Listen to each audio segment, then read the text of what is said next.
Hello and a very warm welcome to the Analyst dated 13th May 2026, brought to you by Vajiram and Ravi, wherein we'll be looking into the 7 set of current affairs issues which are featured in today's newspaper. The handout of this very discussion has been pinned in the comment section below for a future reference. Beginning with the analysis section, in the first topic, we'll try and understand that how the recent geopolitical shifts are undermining the relevance of BRICS grouping and what steps the member country needs to take in order to ensure that this grouping remains relevant even in the upcoming times. Moving on to the second topic, herein we'll try and understand that how a multi-layered, complex governance structure that we have put in place when it comes to governing the water resources in India is one of the leading cause of water stress situation in India. Herein, we'll also try and understand that what steps India need to take in order to effectively realize the Sustainable Development Goal number 6. Moving on to the prelim pointer segment, herein we'll be covering the 5 set of current affairs issues which are more relevant for your upcoming prelims examination. So we will be doing the value addition which would be relevant for your prelims examination. So stay tuned. Now, beginning with the first topic, which is dealing with BRICS. Now, this particular topic becomes relevant from GS paper 2, that is bilateral and global groupings, which impact India's interest. Now, what is the context? So, from tomorrow onwards, that is May 14th, we are going to witness BRICS foreign ministers meeting in New Delhi. But unfortunately, because of some scheduling reasons, the Chinese foreign minister won't be able to attend this particular meeting. And in his place, the Chinese ambassador to India would be attending this particular meeting. Why Chinese foreign minister would be unable to attend this particular meeting and what is the scheduling reasons? The reason is, at the same time, the US President, Mr. Donald Trump, is going to pay a visit to China. Okay, so that is the reason the Chinese foreign minister won't be able to attend this particular meeting. Now, what is relevant for our exam point of view is certain prelim facts related to BRICS. Okay, because this year, India is the president of this particular grouping. Okay, so in that respect, it becomes important that we are clear with the prelim facts related to this particular grouping. Because previously also UPSC has asked question on this particular grouping. Now, this term BRIC was first coined by economist Jim O'Neill in 2001, and he was basically making a reference to emerging markets like China, like India, Brazil. And the member countries began formal cooperation in 2006 G8 Outreach Summit. Then the first official summit held in Russia in 2009. And at that time, we had only 4 members, that is Brazil, Russia, India and China. You don't have South Africa till 2009. South Africa joined in 2010 only. And that is the time that we adopted this acronym, that is BRICS. Now, in the recent times, we have seen an expansion in the membership when it comes to this particular grouping. So, in 2024, 4 countries became a member of this particular grouping, that is Egypt, Ethiopia, Iran and UAE. Initially, Argentina also said that they will be joining this particular grouping, but later on, they opted out.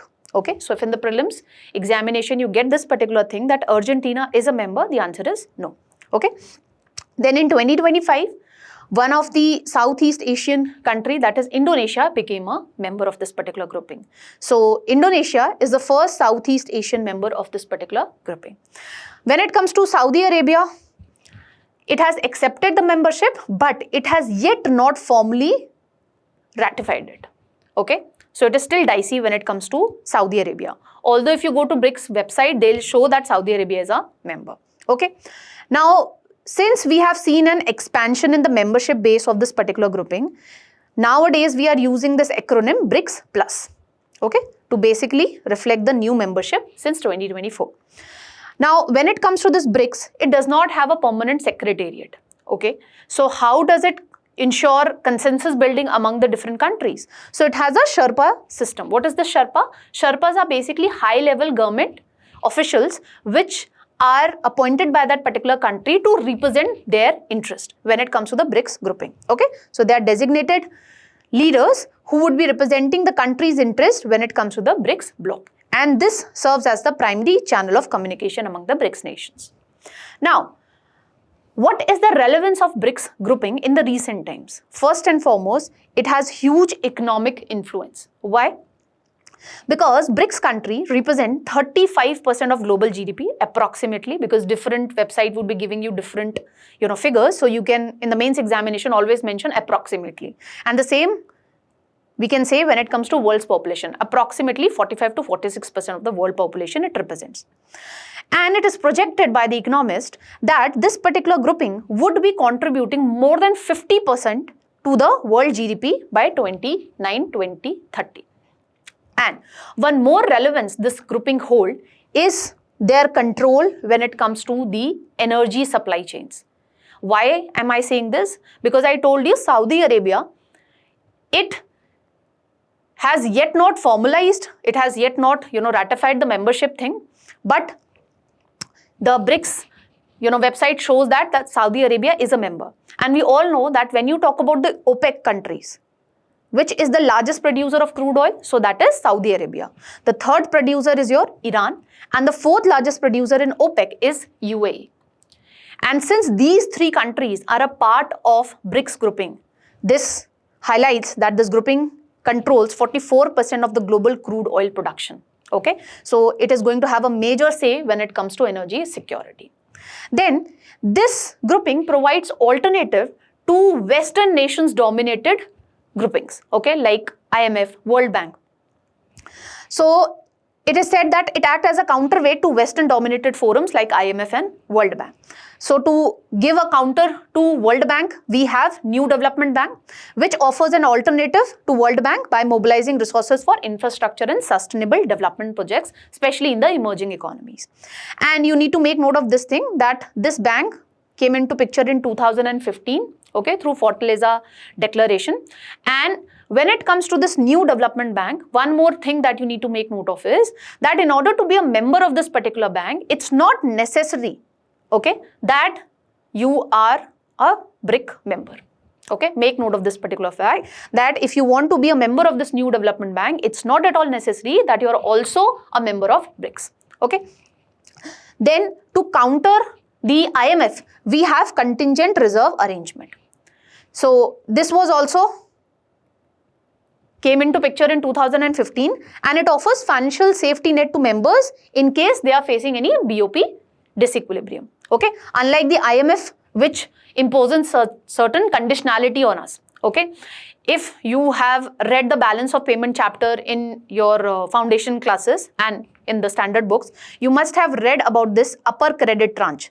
So in 1990s, okay, when LPG reforms were imposed on us, we actually used the upper credit tranche of our quota. Okay, so in that respect, IMF imposed this conditionality on us, that is, you have to introduce LPG reforms. No such thing is there when it comes to contingent reserve arrangement when it comes to BRICS. Then it is emerging as a major platform when it comes to enhancing the South-South cooperation.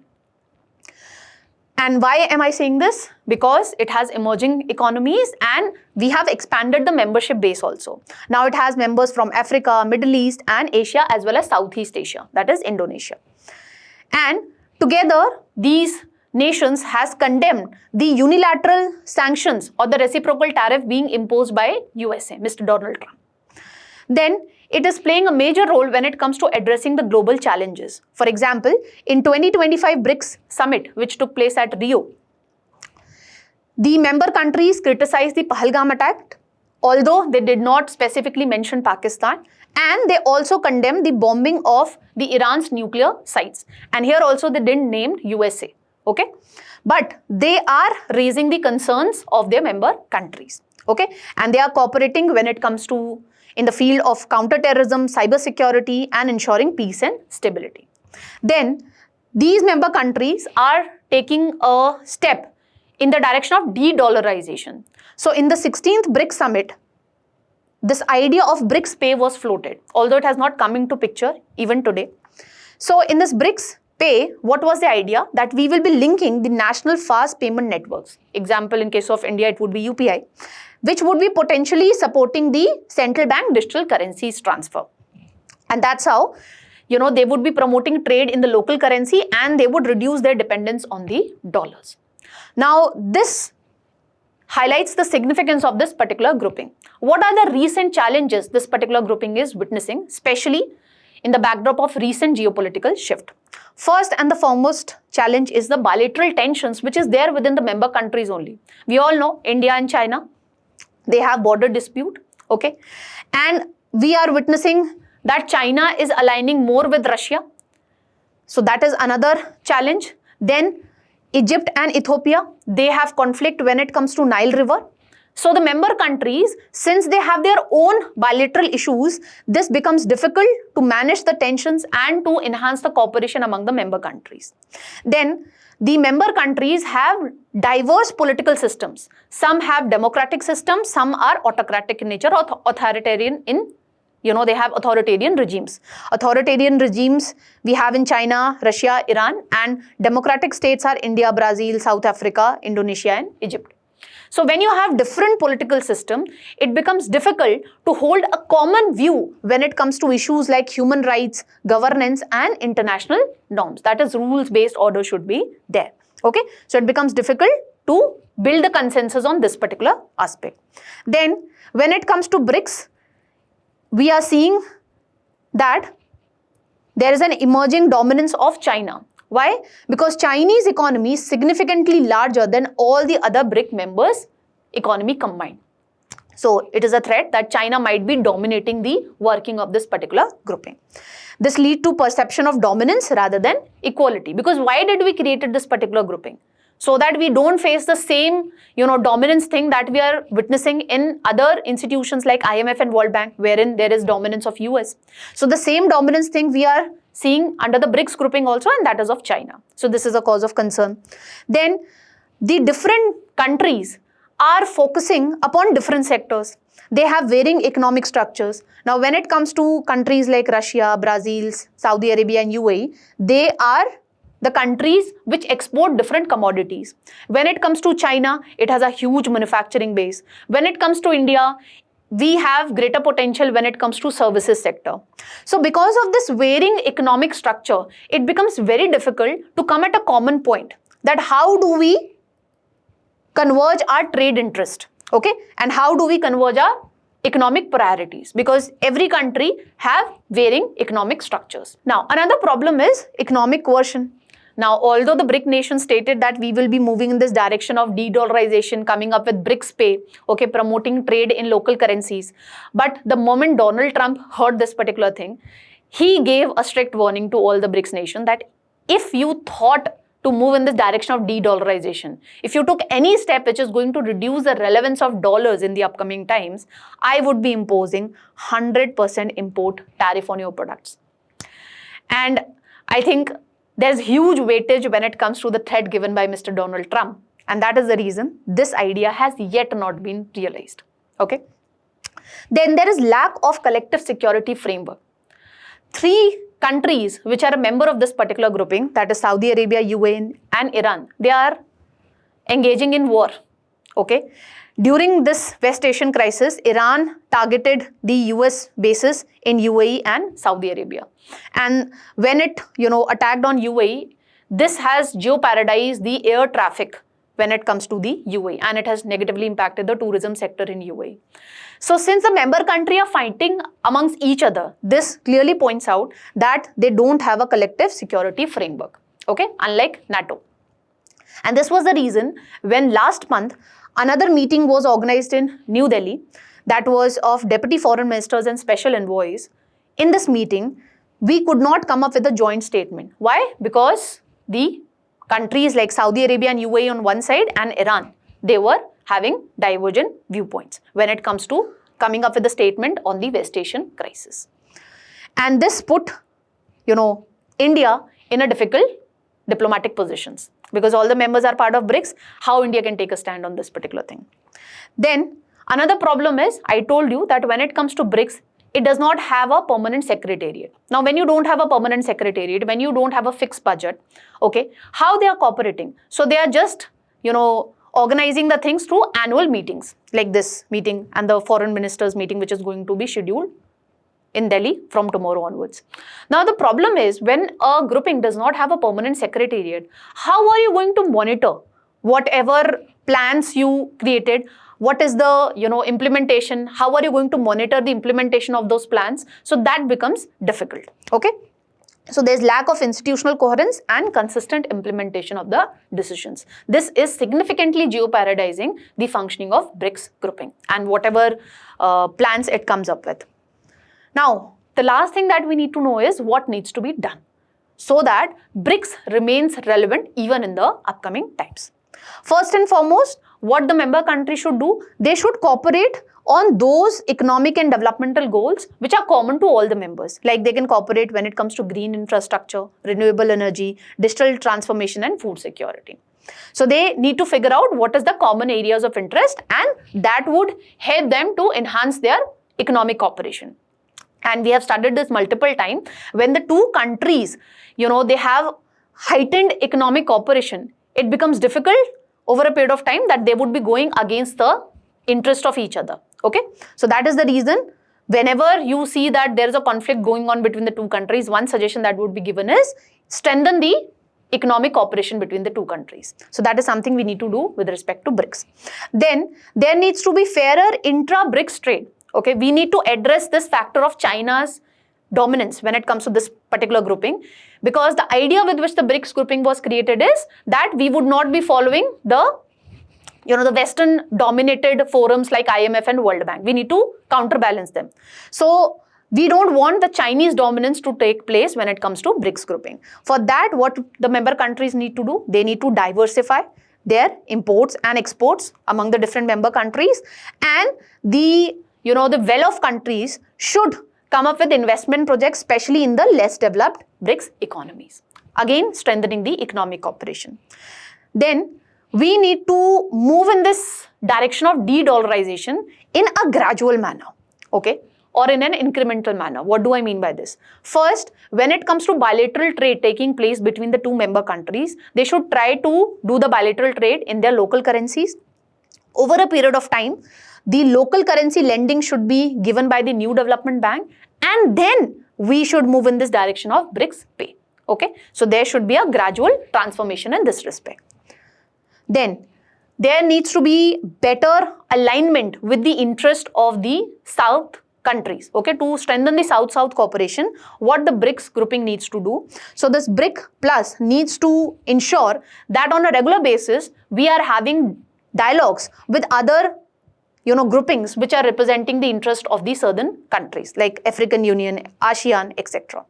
This needs to be done on a regular basis. We need to institutionalize this cooperation between these groupings so that we can effectively represent the interest of the southern countries.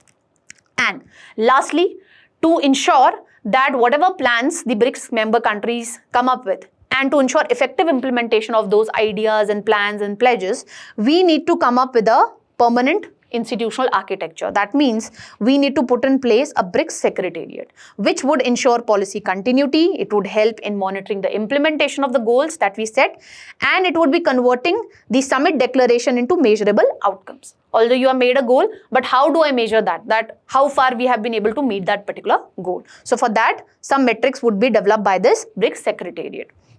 This would help us in addressing the execution deficit, which is time and again jeopardizing the working of this particular grouping. That is all that we need to know when it comes to this particular topic. So based on the discussion that we have, please try and attempt this particular mains practice question. With this, let's move on to the next topic. Now, the next topic is dealing with the water governance in India. This particular topic you can associate with GS paper 3, pollution, and you can also associate it with GS paper 1, wherein you have the topic of water bodies.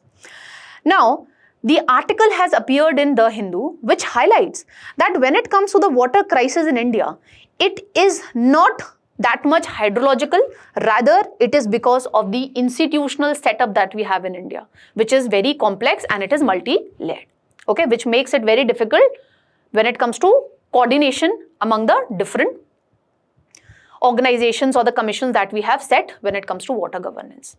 So in this respect, let's just first understand that what do I mean by water crisis. So water crisis in simple terms, it is a situation wherein the availability of potable safe water in a region is less than what the region demands. And when you go by the proper definition given by the World Bank defines water scarcity as a condition wherein the annual per capita availability is less than 1000 cubic meters. Okay. This definition you can quote wherever you are getting a question on water crisis. Now, what is the situation in India? Let's try and understand.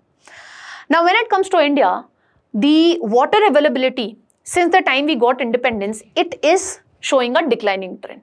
Okay, so right after we got the independence, the water availability was around more than 5,000 cubic meters per person annually. But currently, if you talk about today's scenario, it is only around 1,400 cubic meters. So we are going to hit this particular target of 1,000 cubic meters probably by 2050. That is the reason this issue becomes important, especially for the policymakers. And if we witness the water scarcity, we'll never be able to realize the idea of developed economy. Okay, so that is the reason the policymakers need to focus on this particular issue. Why we are witnessing this particular problem? Let's try and understand. So we have limited fresh water resources. When it comes to India, we support 1/5 of the world's population, but we have access to only 4% of the global freshwater resources. Okay, so this is one factor. Then Niti Aayog in its Composite Water Management Index report has pointed out that when it comes to India, we are experiencing the worst water crisis in history. Why? Because nearly 600 million people are facing high to extreme water stress. This is a cause of concern. Now let's explore that what are the reasons due to which we are witnessing this water stress situation in India. Let's look into India's hydrological arithmetic. So today's article points out that when it comes to India, we receive nearly 4,000 billion cubic meters of annual rainfall. But then also water availability is high, but it is only 1,100 cubic meter which is considered usable. Okay, we said that the per capita water availability is how much? 1,400 cubic meters, but the writer points out that out of these 1,400 cubic meters, only 1,100 cubic meters is actually usable. Why? Because we lack storage infrastructure, we have not given due emphasis to rainwater harvesting. There is uneven rainfall distribution. Okay, so it is the coastal states which receive more rainfall as compared to the states like Rajasthan and Gujarat, and states like northeastern states also receive ample amount of rainfall. There are ecological constraints, and it is also because of the deep institutional challenge. What is this institutional challenge? Let's try and understand. So the article points out that when it comes to water governance in India, we have a very complex institutional structure in place. So at the central level, you have Ministry of Jal Shakti, which is responsible for water resources, drinking water supply and sanitation related schemes for its effective implementation. Then for surface water management, we have Central Water Commission, and for groundwater resources management, you have Central Groundwater Board. Then when you talk about the state level, since irrigation, water supply, groundwater regulation falls within the state jurisdiction, so they are the one who would be taking necessary action in this respect. So what is happening because of this multi-layered institutional structure? There are issues in the coordination. Then what are the other factors? When it comes to the agriculture setup in India, we grow more water intensive crops. And this was highlighted by Ministry of Jal Shakti Annual Groundwater Quality Report of 2024 also. And this is the reason crop water productivity in India is 1/3 of China's water productivity. Okay, so China is using less amount of water and it is producing more crops as compared to India. On this, UPSC has already asked a prelims question. Now, when it comes to India, we are one of the world's largest groundwater extractor. 1/4 of global extraction of groundwater is done in India only. Why? Because we grow more water guzzling crops like sugarcane, like rice, etc. And another problem is we give less emphasis to green water. Now, what is this green water? Traditionally, we have paid emphasis more on the blue water. Blue water which is found in the river, lakes, aquifer. And what is this green water which we have not focused till yet? So green water is the water which is stored, which is stored in the soil, okay, because of the humus content. But because of the green revolution, because of chemical intensive farming, what is happening? We are losing this moisture memory because it is negatively impacting the organic matter which is there in the soil, which absorbs the water and stores the water. Then another problem is we don't give due emphasis to circular water economy. Circular water economy basically talks about grey water management. What is grey water? Once I have used that water, that would become grey water. If I, reuse that water, if I refilter that water and again put it to use, that would be, circular water economy. So in India, we have not paid due emphasis on this particular aspect.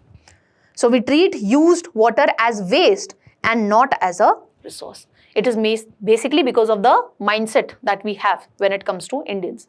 Whatever water which is coming, let's suppose filtering out from the ROs, you can use it for washing the cars, you can use it for cleaning the clothes, you can use it for, mopping activity, etc. But we see the waste, used water as a waste, not as something that needs to be recycled, okay, and to be used as a resource. And that is the reason only 28% of the urban water is treated today and reuse remains negligible when it comes to India.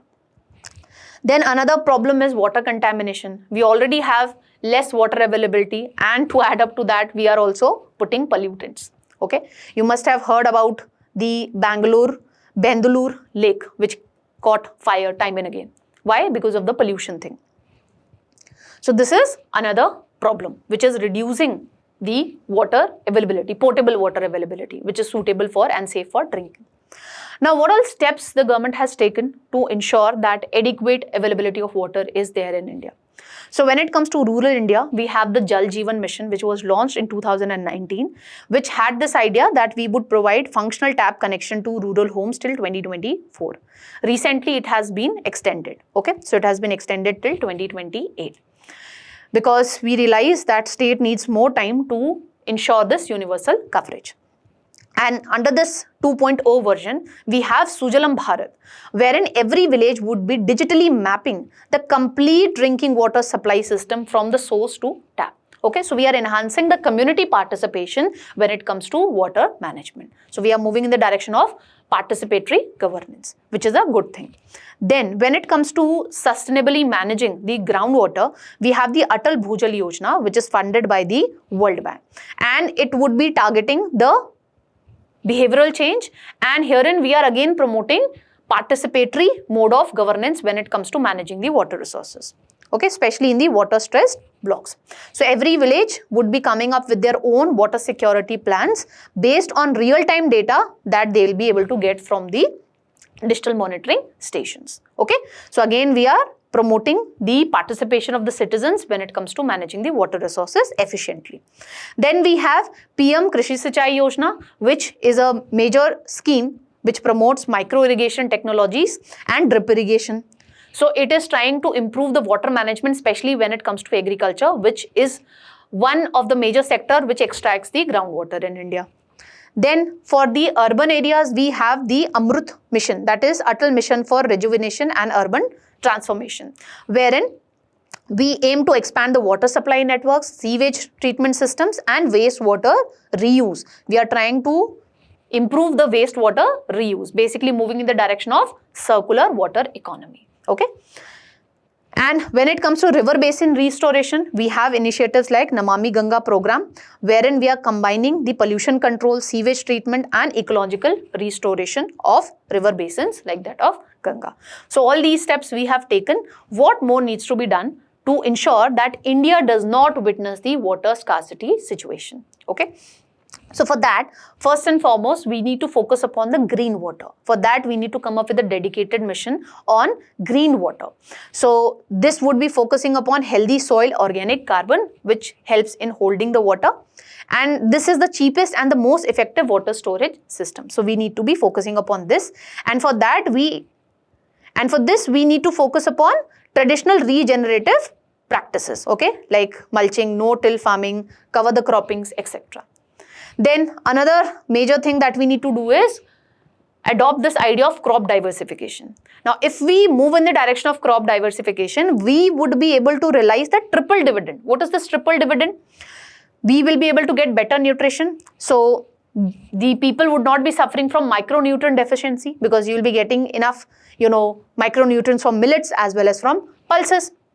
Okay, then it would be a relieving thing for the environment also, because we'll be using less amount of water, especially when it comes to millets and pulses. They are not water guzzling crops like the rice. Then it would also lead to fiscal savings. Why? Because when it comes to rice, the government has to provide fertilizer subsidy. Rice uses a lot of fertilizers, chemical fertilizers, but that is not the case when it comes to millets and pulses. So government would also be saving money. Okay, so that would help us in making fiscal savings also for the government, which it can use it for improving the infrastructure when it comes to agriculture sector. So this is a win-win situation from the environment point of view also, from nutrition point of view also, and from the government budgeting point of view also. Then we need to focus upon circular water economy. For that, we need to increase the infrastructure when it comes to reusing the grey water, the used water. Okay, and we need to bring a shift in the mindset of the people. We need to start seeing used water not as a waste, rather as a resource. Okay, so a treated used water economy could unlock a market worth of this much. So we need to focus upon this particular aspect. This would also be having economic and financial gains also for the economy. Okay, so we need to come up with city-specific reuse targets, and we need to bring behavioral change. Okay, a shift in the mindset of the people, like what we did under the SBM mission, Swachh Bharat mission. Then we need to plan our cities in such a manner that we don't see more concretization, because if there is more concretization, the rainwater would not be able to percolate to the soil, or it would not be able to recharge the groundwater levels. So for that, we need to reimagine the cities as sponges rather than concrete sinks. So we should not be impacting the wetlands, urban forest and permeable surfaces. Okay, enough amount of permeable surfaces should be there so that rainwater could percolate down and it could recharge the groundwater.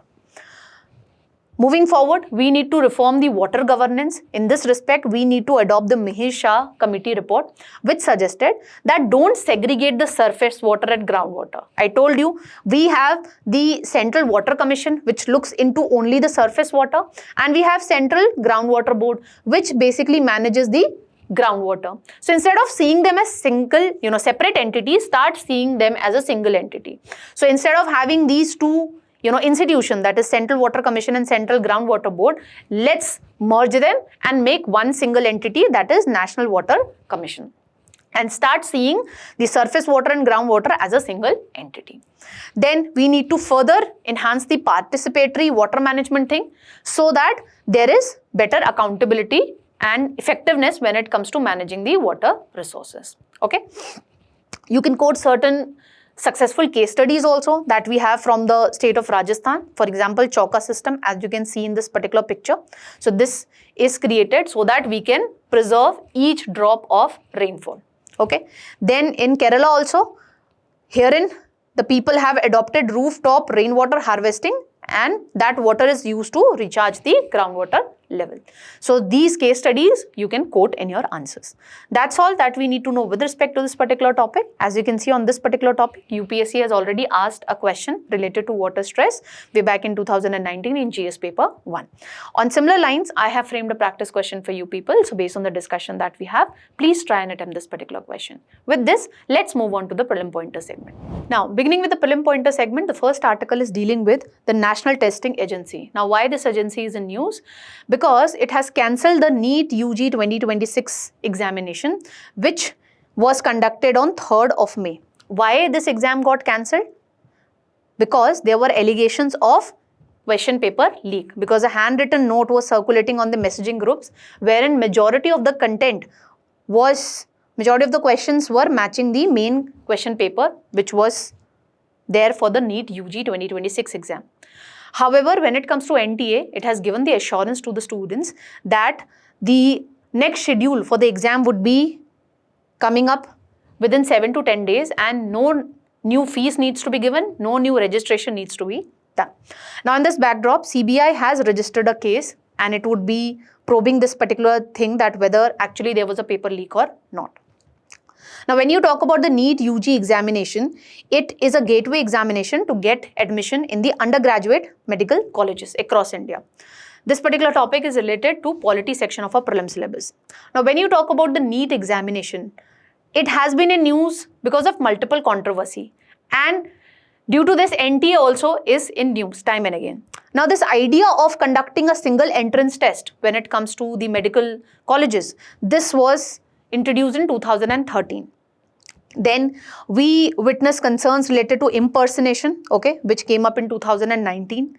Then there was a controversy in 2022 after NTA came into picture that a candidate in Kerala, female candidate, was asked to remove the innerwear which contained metal hooks. Okay. Then again in 2024 there were allegations of paper leak.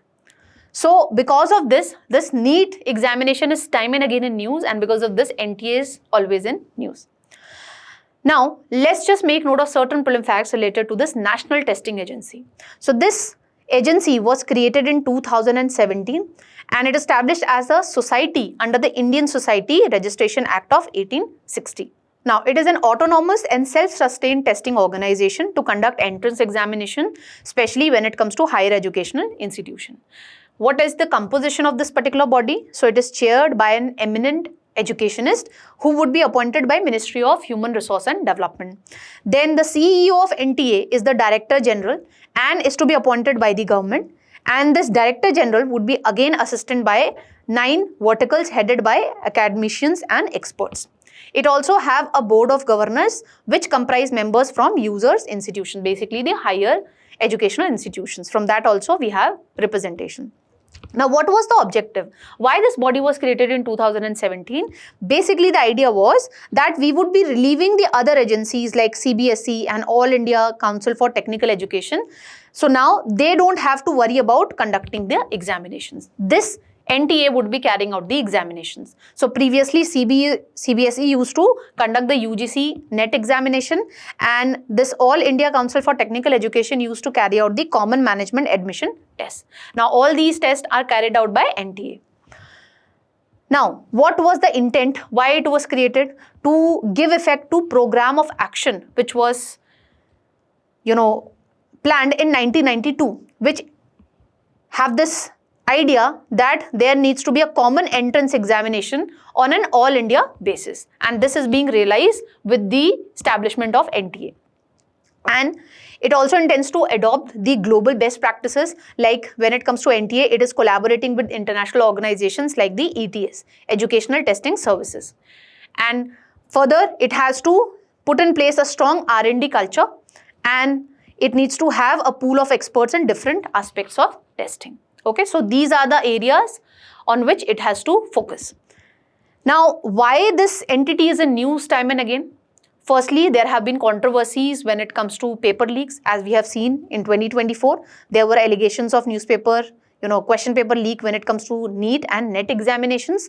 And there have been allegations of distribution of wrong question papers, technical glitches, etc. Then operational challenges are also faced by this particular entity. Many of the test centers lack the necessary infrastructure like the CCTVs, which hamper the effective monitoring, okay, that whether the examination is conducted in a transparent manner or not. Then when it comes to this particular entity, initially it adopted the computer-based examination. This is something that we see when it comes to the UGC NET examination.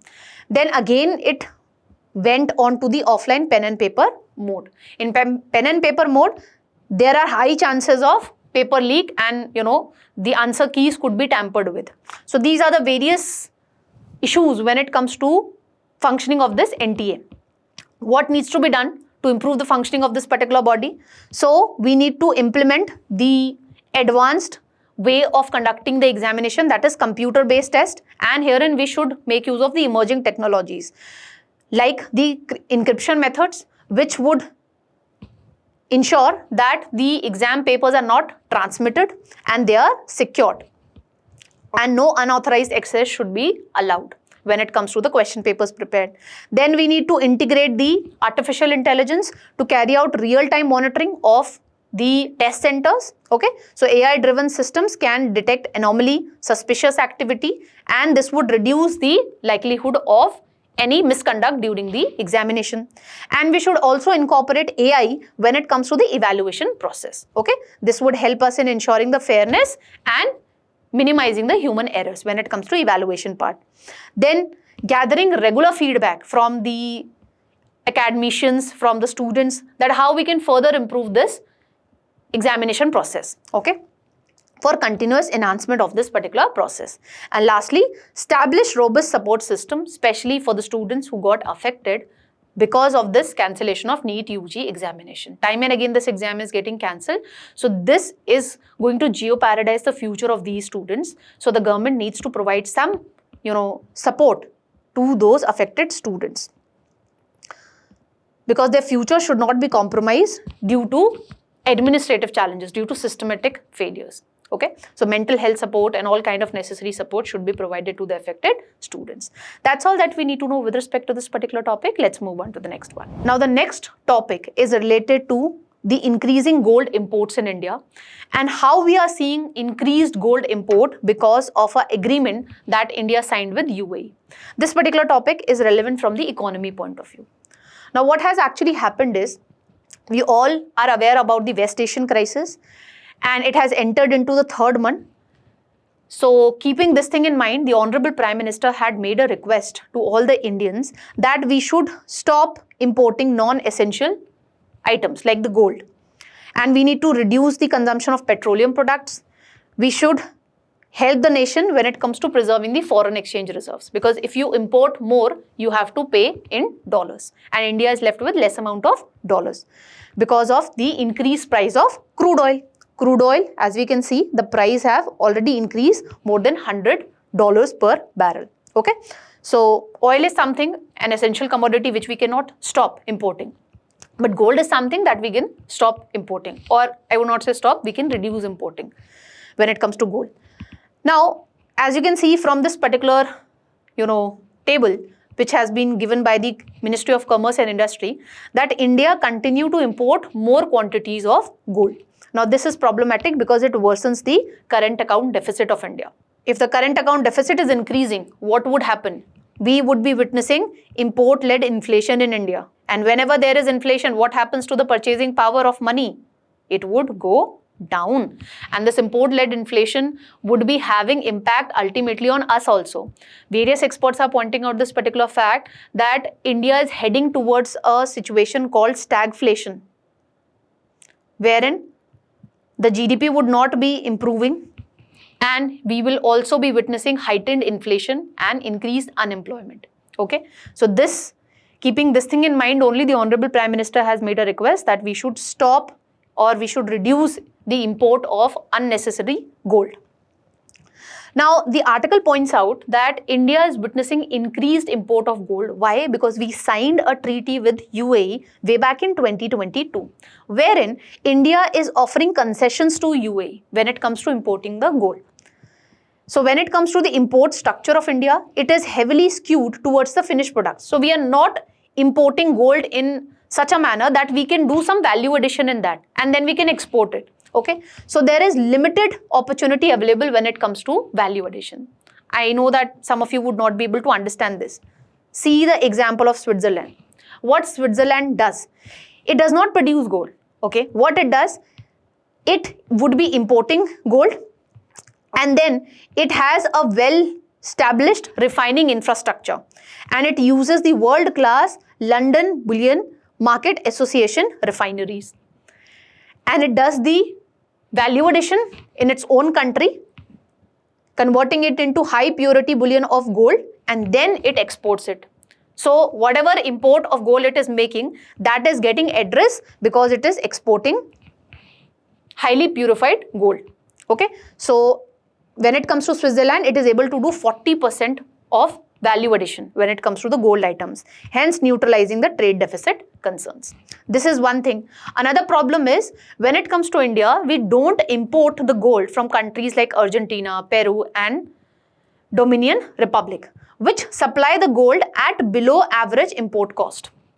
When it comes to these countries, what amount of gold we are importing from these countries? We are only importing 15% of India's total gold from these countries. These countries can provide us gold at a lower rate, but we are not importing gold. Rather, we are importing gold majorly from UAE. So that's a problem. And another problem is why we are not able to realize this idea that we are seeing in case of Switzerland, because our refineries are not well developed. Okay, in India, if you see, we have only one London Bullion Market Association accredited refinery.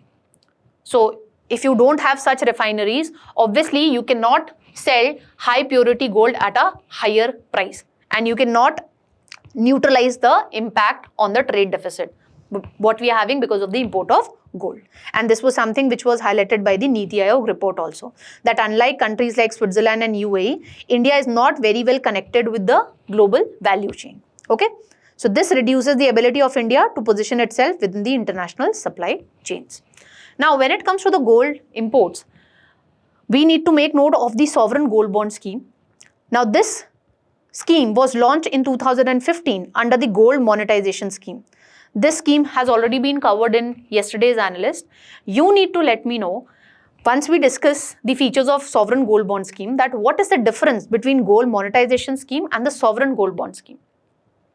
Now, when it comes to sovereign gold bond scheme, here the emphasis is to provide an alternative to holding physical gold, okay, and to reduce the demand for physical gold. How we are going to do this? So, RBI is going to issue these sovereign gold bonds. So, instead of buying physical gold, you buy these sovereign gold bonds, okay, wherein the basic unit would be of 1 gram.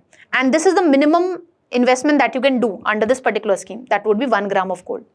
Now, when you talk about the maturity period of this bond, it would be 8 years, but you have the exit option. You can exit from 5th year, 6th year and 7th year. The maximum limit till which you can invest is 4 kg for individuals and Hindu undivided families, and it is 20 kg for the trust. And the good thing is, when it comes to sovereign gold bond, you can use them as collateral for the loans also. And the interest that you will be getting on these bonds, okay, that would be taxable under the Income Tax Act of 1961. Now, one thing you need to make note of is, if you have invested your money in the sovereign gold bond, it's not like after the maturity period, the government would be giving you physical gold. No, it would just be giving you the equivalent value in rupee based on the latest gold price the time you redeem that particular bond. Okay, so keep this thing in mind. You will not be getting physical gold upon the maturity. Now, this scheme was in news because certain changes were made in the budget of this year. So, in the budget, the government stated that the exemption when it comes to the capital gains tax, because you have invested under the sovereign gold bond scheme, that would be applicable only when you hold the bond till maturity. So that means if I am exiting the bond, if I am redeeming the bond, let's suppose at the end of 5th year, then I would have to pay capital gains tax. I would not be getting the capital gains tax exemptions. I will be eligible to get the capital gains tax exemptions only when I hold this bond for the entire maturity period, that is 8 years. Okay. Whereas when it comes to the gold monetization scheme, the focus is that you deposit your physical gold with the bank and get interest. Okay. So that is how we are trying to ensure that the gold does not stay in your home lockers, rather it is put to some good use. Now, on these two schemes, the UPSC has already asked a question, okay, that what is the purpose of sovereign gold bond scheme and the gold monetization scheme way back in 2016. Okay, so when it comes to gold monetization scheme, the intention is to bring the idle gold which is lying in the Indian households into the economic, okay, circulation. Whereas when it comes to the sovereign gold bond scheme, the emphasis is to reduce the India's dependence on import of physical gold. Okay. Now, I've already given you the hint. Let me know the answer to this particular question in the comment section. With this, let's move on to the next topic. When it comes to the tenure of the current CBI director, it is going to end on 24th May. That is why the high-powered committee, which is chaired by the Honorable Prime Minister, they have conducted a meeting to decide upon the appointment of the next CBI director. But in this respect, the leader of opposition in the Lok Sabha, that is Mr. Rahul Gandhi, he has submitted a dissent note. Why? Because time and again, he has asked that give me the self-appraisal report, that is 360-degree report of the eligible candidates. Until unless I don't have this appraisal report, on what basis I am going to decide that which officer should be actually appointed as CBI director? But this request of the leader of opposition when it comes to Lok Sabha is not taken into consideration by the government. That is why Mr. Rahul Gandhi has submitted a dissent note in this respect. And he has also made an accusation against the government that the government is trying to do institutional capture, and when it comes to CBI, it is using the CBI to target the politicians who belong to opposition political party. Okay.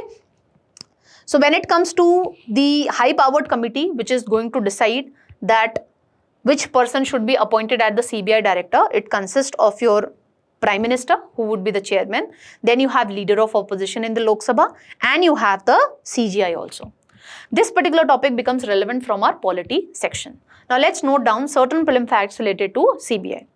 Now when it comes to CBI, you need to make note of this important fact that it is not a statutory body.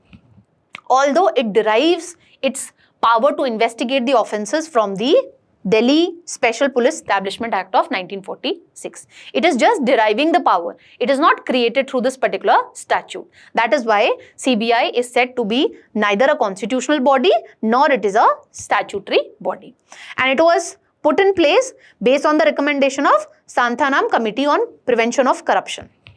When it comes to CBI, it functions under the Department of Ministry of Personal, Pension and Public Grievances. So this is the ministry. And in this ministry, it is Department of Personnel. And CBI is also the nodal agency in India when it comes to carrying out or coordinating the investigation on behalf of Interpol. Now, when you talk about its composition, it is headed by a director and he is further assisted by the special director and additional director. Now, since today's newspaper is basically dealing with the appointment of CBI director, let's look into the prelim facts related to this, how the CBI director is appointed. So earlier, before the Lokpal Act was legislated, the appointment of the CBI director was regulated through the Delhi Special Police Establishment Act. But now it is governed through Lokpal Act. Now, this act states that the central government would be appointing the CBI director based on the recommendation of a search committee. I told you who are the members. So, the member is the Honorable Prime Minister, CGI, as well as the leader of opposition in the Lok Sabha, and it would be presided by the Prime Minister. And when you talk about the tenure of CBI director, it would be 2 years as is provided by the CVC Act, Central Vigilance Commission Act. Now, what are the powers and the functions of CBI? So, when it comes to the central government, it can give this authority to CBI that it can investigate a crime in a state, but only with the consent of the concerned state government.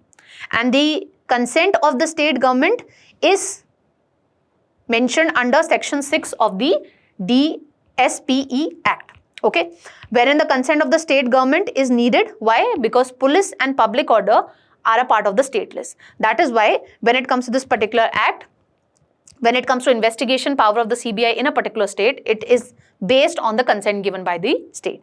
So we have general consent. So if the CBI has general consent in a particular state, it does not need to take the permission of the state government on case-to-case basis. But if the state has withdrawn the general consent, then in that case, CBI, if it wants to investigate any particular case in that particular state, then it needs to take consent of that state government on case-to-case basis. But there is an exception to this thing. If the Supreme Court or High Court has, given one case to CBI to investigate a crime in a particular state, wherein the general consent has been withdrawn by that particular state, then also CBI can investigate it, even without the consent of the state government. Why? Because it has been directed by the judiciary. And you need to make note of this thing that CBI has suo motu investigation power when it comes to UTs. Okay, so that's all that we need to know with respect to this particular topic. Let's move on to the next one. Now, recently, the central government has given fresh push for the implementation of SHRI Scheme, especially when it comes to state like West Bengal, Kerala and Tamil Nadu.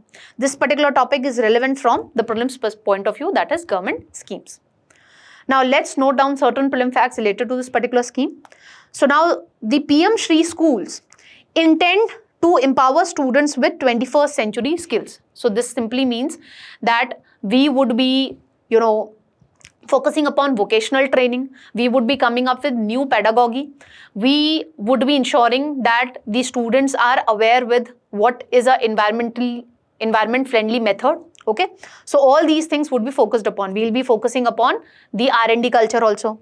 So under this particular scheme, more than 14,500 schools across the country has to be created as exemplar schools. So no new schools would be created, rather the existing schools, okay, we would be making them as exemplar schools. It is a centrally sponsored scheme and it would be implemented for 5 years, that is 2022 to 26-27. And these schools will showcase all the components that we have in the NEP 2020. Okay. Now, when it comes to this particular scheme, here, as I told you, no new school has to be created. Rather, the existing schools would only be made as PM-SHRI schools. So now, when it comes to the selection of the schools, it would be done through a challenge mode, wherein we have 3-stage process. Now, in the first stage, the state or the UT would be signing an MOU for implementing the NEP 2020. Then at the second stage, pre-selection of pool of schools based on identified parameters. If they meet the parameters, then they would be moving on to the third stage. Now, the schools that have crossed the second stage will enter the third stage, and the schools from second stage to self-apply to compete if they fulfill the challenge conditions. Okay, so certain parameters they have to meet, and if they meet those parameters, only then they would be considered to be created as a PM-SHRI school. Now, one more thing that you need to make note of is that a maximum of 2 schools, okay, 1 elementary school and 1 senior secondary school needs to be selected per block or urban local bodies. And since this scheme has to be implemented for this 5-year period and 2027 is coming near, that is the reason the central government has given a fresh push to these states, okay, in order to ensure effective implementation of this particular scheme. Now, when you talk about the funding pattern, as we noted this thing that it is a centrally sponsored scheme, so the funding cost would be shared between the center and the state.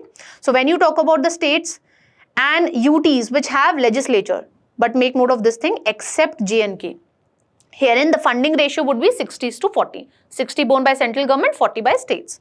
When you talk about northeastern states, Himalayan states and the UT of Jammu and Kashmir, the funding pattern would be 90:10. And when you talk about UT without legislature, therein 100% funding would be provided by the center.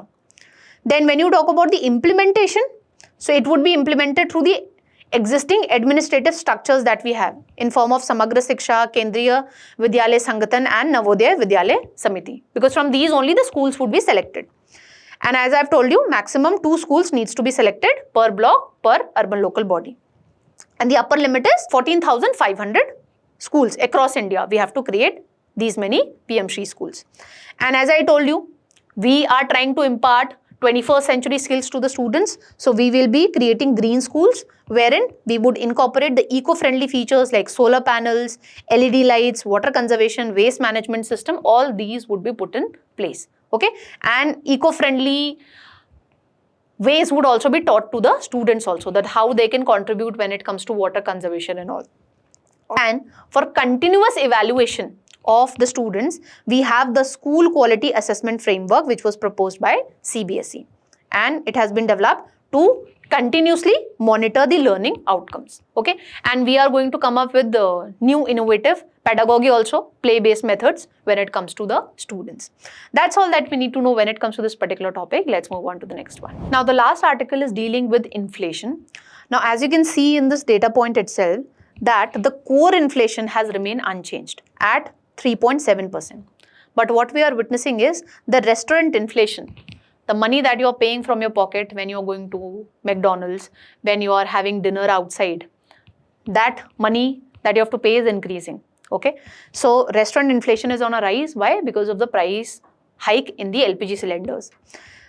But the good news is when it comes to CPI inflation, it is still within the permissible limit. So the Monetary Policy Committee has been given the task that it has to ensure that the CPI combined remains within this particular band. And the good news is CPI inflation is currently less than 4%. This particular topic you can associate with the economy portion. But the problem is, experts are having this view that in the upcoming times, we are going to witness an increase in the CPI figures also. Why it is so? Firstly, we are not seeing any end to the West Asian crisis. Because of the West Asian crisis, in the previous article also we discussed that how the price of oil has, overshooted. Then the price of LPG cylinders have increased, and that reflection you can see when it comes to the restaurant inflation. And it is anticipated that this year might be El Nino year, which is not a good news for India agriculture. So higher input cost is something that India is already witnessing because of the West Asian crisis, and El Nino, since it is going to reduce the monsoonal rainfall which India would be receiving during the monsoon season, this would be giving us a supply shock, okay, due to reduced supply of agriculture products. Combined effect of this would be that inflation would be increasing in the upcoming times, okay. Although currently CPI is less than 4%, but economists as well as the central bank is of the view that the price would rise at a faster rate in the upcoming months. And another reason is currently the public sector companies are absorbing the losses, even though the crude oil prices have increased, but that has yet not been passed on to the consumers. But the public sector undertakings cannot do it for a longer period of time. Ultimately, that would be passed on to the final consumers. So that is another reason why you will be witnessing increase in inflation in the upcoming times. Okay.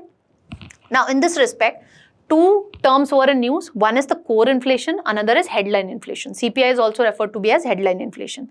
How these two kind of inflation are different? Now, when you talk about the headline inflation, it includes the items which are there in the core inflation, plus it includes the food and the fuel prices also. But when you talk about the core inflation, it excludes these items wherein there is huge volatility in the prices. So it would not be including food items as well as fuel items. Okay. Now, what is the purpose? So when it comes to headline inflation, it is actually showing that what is the ultimate price which we, the final consumers, are paying. Whereas when it comes to the core inflation, it tells us that what is the underlying persistent inflation. Okay, is there any structural problem in the economy because of which the inflation is going to rise or not? Okay, now since we have volatile items in the headline inflation, obviously the volatility would be higher in the headline inflation, less volatility in the core inflation. So core inflation is less sensitive to temporary supply shocks, whereas headline inflation is more sensitive to supply shocks that we are witnessing currently. And why do we come up with the core inflation? So that we can judge the underlying inflation parameter. Is there any structural problem because of which the inflation is rising? Or when it comes to headline inflation, it helps us understand that what is the cost of living. Okay, what price you and me are paying. So time horizon, it reflects, when it comes to headline inflation, it captures the short-term changes also. Core inflation basically tells us that whether the inflation is going to rise in the medium or the long term or not. Okay. So when it comes to the headline inflation, we have seen this, that usually it is higher than the core inflation. Okay. It is lower when it comes to core inflation, it is less than the headline inflation. Let's see what is the trend currently. Here also, here we are seeing a different scenario. CPI inflation is currently less than the core inflation. It is why? Because the manufacturers are currently absorbing the loss. Once they transfer that, CPI would overshoot. Okay. So headline inflation actually tells us that what the consumers are paying. Core inflation shows the underlying trend and helps in making monetary policy decisions. So if we are going to witness a supply shock when it comes to vegetable prices, you will see an immediate impact in the headline inflation but not in the core inflation. Now that's all that we need to know in today's Analyst. Quiz would be coming right up next, so don't forget to practice the quiz and please check your knowledge. Till then, keep smiling, keep learning. Have a great day all of you.